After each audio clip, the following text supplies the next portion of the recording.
So ayan po, good morning po mga ma'am at sir. Ngayon po ay 24. Nandito po tayo sa Josefina Village sa Barangay Kuliling, San Carlos City, Pangasinan para sa update po sa ating project. So nandito po ako ngayon sa corner side po ng village, and then makikita po ninyo mataas po yung kanyang bakod. Ayan, for security purpose po. And then, since pagpasok po ng 2024, nagkaroon na po ng price adjustment ang village. So, ang dating 7,000 na corner lot ay naging 7,500 na po ngayon. Ang interior lot or inner lot ay naging 7,000 na po ngayon.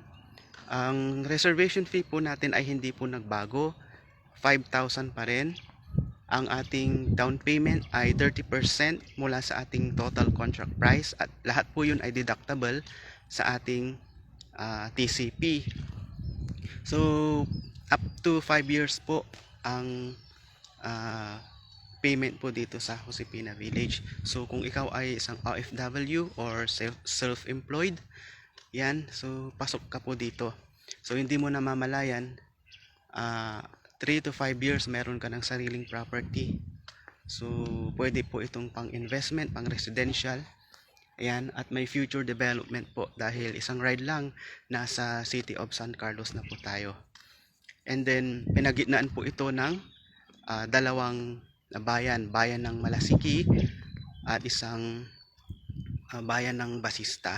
And then isang ride lang nasa San Carlos City ka na po. So napakalamig po yung lugar. So perfect po kung gusto mong magkaroon ng bahay bakasyonan dito sa Kuliling, San Carlos City, Pangasinan. Ayan, perfect po tayo dahil marami pong punong nakatayo dito sa paligid. Ayan, tahimik po. And maganda po yung linya ng signal ng internet po dito.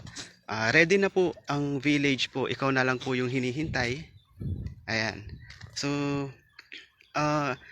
ito po ay second account ko or second account ko po sa Facebook dahil po yung Facebook ko po na Gary GT ay nahack po. So, for confirmation lang sa aking mga listing, maaari po kayong mag-text sa aking personal number po. So, ayan po. Mag-chat lang po kayo or mag-DM sa akin po at tutulungan po kita mula site visit hanggang reservation para mapasayo ang iyong pinapangarap na property dito sa Josefina Village. So, thank you po.